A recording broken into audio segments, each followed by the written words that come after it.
Hey, let me get that beer. Get that. Hey, you don't need to see the spring. I thought I had that fixed, man. Darn it. Hey, when I do need a friend mention, you need to get a tripod. Yeah, I know. That's for the tip.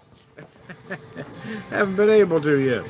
Anyways, well, darn it, that does not want to stay up for me. Anyway, so here's what I have. Right now, I've got 3 ounces of bourbon in my nice little pheasant glass here. The bourbon is Kentucky straight bourbon. It's from Trader Joe's, man. It was 15 bucks a bottle, quite frankly, for 90 proof bourbon. It is a bargain. If you look up where this is distilled, you're going to find Buffalo Trace. However, it's not really Buffalo Trace. It's actually distilled by Barton, 1792. Anyways, I'm going to make a highball out of this using some Pellegrino. I've got a dozen teardrop ice cubes in here, this glass with 3 ounces of liquor. And I'm going to put a little splash of Calypso. Okay, that was more than a little splash, but you know what I mean. It was probably about 3 ounces, maybe a little less, of the Pellegrino. I tend to make a drink like this. I typically make a drink like this, actually, I should say, with a club soda, you know, a traditional highball, you know, bourbon soda, 7-7, you know, that's a highball. Well, a screwdriver, vodka orange juice, that's also a highball. There are some exceptions, but traditionally a highball is, you know, 1 whiskey, 1 mixer, but there are some exceptions. A highball is always a cocktail. A cocktail isn't necessarily a highball. Highball is just a very simple drink. They tend to be very spring-oriented or summer-oriented. They're supposed to be refreshing. Some people might want to garnish this with a lime or a lemon or even an orange. And I have done so upon occasion, but I'm being a purist today. Because it is a 90 proof bourbon, yeah, I mean, it'll certainly take to, you know, a few ounces of whatever you want to mix it with. I personally prefer club soda, or in this case, Pellegrino mineral water, as opposed to a soda pop. Typically a fan of the sweet drink. Although I got a little creative last night, and had some. My wife picked up these a variety with Sam. She picked up a variety pack of some Shasta sodas, and so out of curiosity, last night I took some rum and mixed it with some tiki punch, some Shasta tiki punch. That really wasn't bad, man. I felt like I need an umbrella to put in it, but there you go. Maybe that needs to be my next happy hour video, but here you go. AC/DC Money Talk, of course. If you can hear the music, I don't own any rights.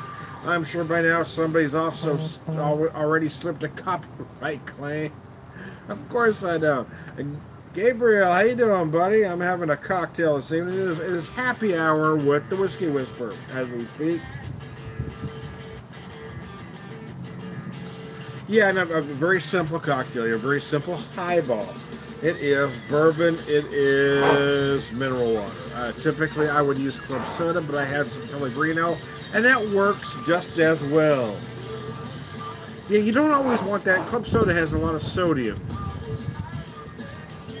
It doesn't have quite as much sodium in it as, say, a club soda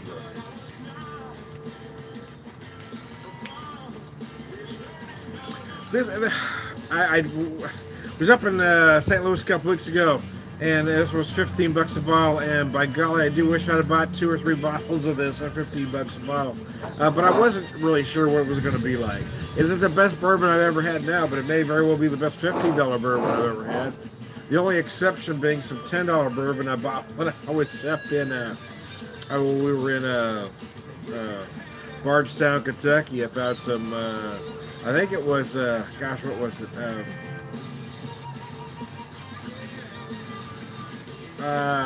Jeepers Creepers. But anyway, it was 100 proof bonded, oh gosh, I know who does it, and I can't think of it at this particular moment. That was the best. I really kicked myself for not buying 3, 4, 5 bottles and not bringing it home. That was some beautiful $10 bourbon. The knock on this bourbon for me is that it's a little bit sweet. However, the fix for that is to put it in a highball. You know, don't mix it with 7 because that's going to get sweeter. But yeah, use some club soda. Even drink it on the rocks. Actually, I find it I don't hate it neat, but it is a little sweet. But I find if I put an ice cube in it, it takes it back to where I need it to be. I find if I'm drinking rocks, I like the big square cubes. I really do. However, I've recently started using these little teardrop cubes when I'm making highballs, and I find, I have found, for me anyway, for a highball, I really love these little cubes.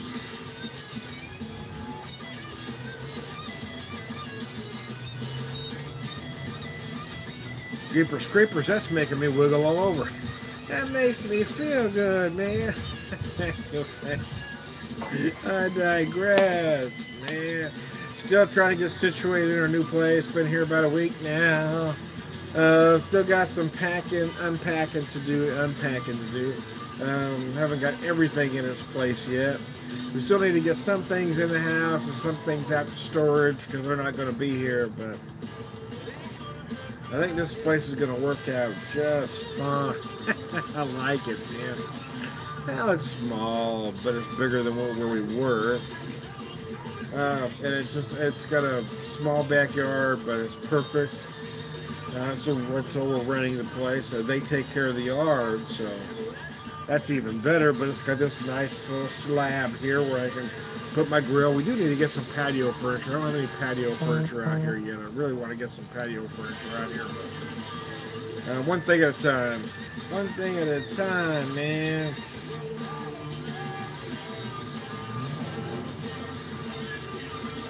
Anyway, I digress, man. Oh. See, whiskey snobs would never purchase a whiskey like this, and I'm always curious. You never know where you're going to find a great whiskey from. Evan Williams. It was an Evan Williams. I believe it was an Evan Williams. There we go. Now it came to me. My brain's like an old computer. It always comes up with the answer, but sometimes it takes a while. It was Evan Williams 100 proof bottled in bond, and that was the best $10 bourbon I ever had. That shit was pretty good. No, I mean, it wasn't the most nuanced bourbon, right? It didn't have a lot of the subtleties that a good bourbon has, but for $10 100 proof bourbon, it wasn't harsh or rot gut either. I mean, it's certainly better than any comparable price bourbon, say Old Crow or 10 High, for instance. Craft beer pour. Hey, buddies, how you doing? I'm having whiskey at the moment, guys. Having a highball for happy hour. I'm kind of trying to revive the old school happy hour. Happy hours used to typically be all about either a highball or an inexpensive beer. You know, you'd have, whatever beer they had on tap, a draft of whatever was on tap back in those days, or you'd have a highball. And that's typically what the old school happy hours were about, which is what I'm trying to revive. Anyways, anyway, I digress.